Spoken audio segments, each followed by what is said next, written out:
Welcome back. We left off with our drawing like this, with the extra shadows created with just a little bit of extra marker. I'm going to switch over to some colored pencils. If you have darker markers, you could use that as well. You can see here, I went through and I kind of test tried each one of my pencils to make sure that I was going to get a shade that was similar, but darker to what I already had. I also have a white pencil and a black pencil. Now this is the best way to show you what I'm talking about. You can see here on this blank white sheet of paper where my shadows kind of fall based on the light. Do you see that? So depending on how my hand is, the shadow slightly changes.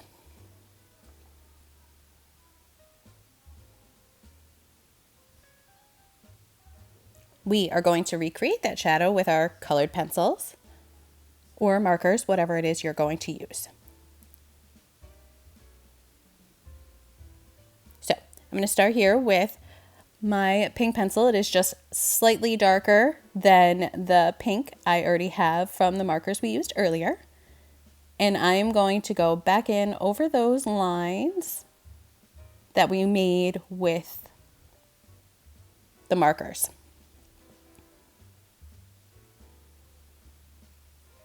And I'm going to do that for each one of the colors.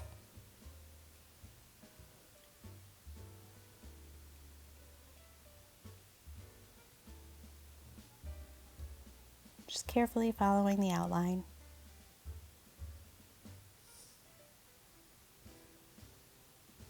Slightly darker orange, and I'm going to do the same thing.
Now, because I'm using colored pencils, I like to go back in and kind of smudge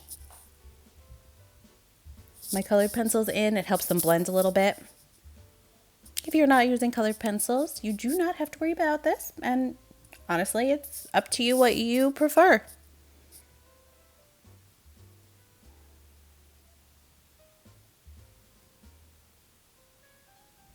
You can see how it's already kind of enhanced our look.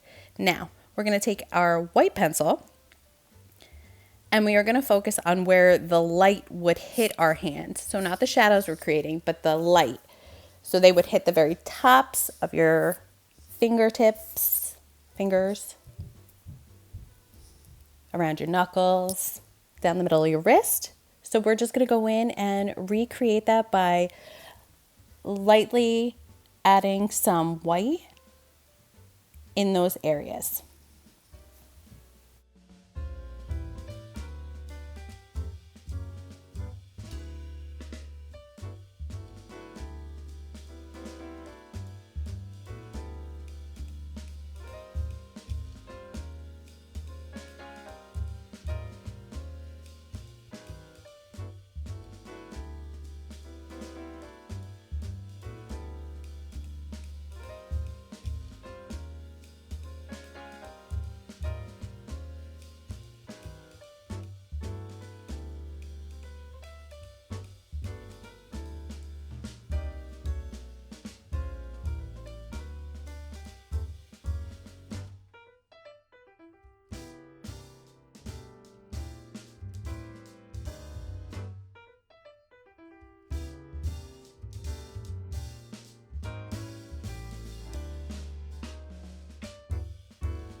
Okay, I'm gonna finish up with my white colored pencil and go through and smudge my white colored pencil into my picture.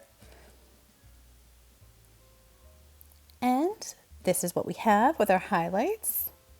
Look how great that looks.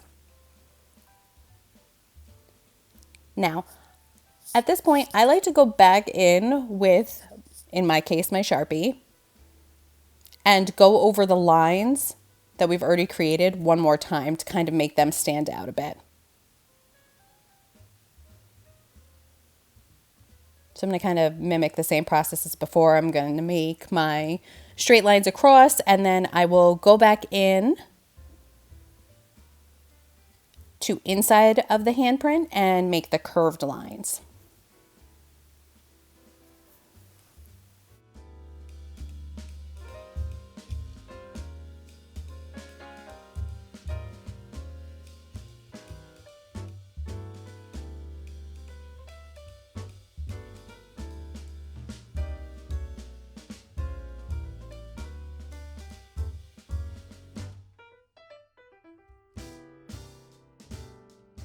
And lastly, I'm going to use my black colored pencil, and I'm going to go through and lightly hit all of the shadows that we've created with adding an extra layer of the marker and the slightly darker colored pencils that I added in. Lightly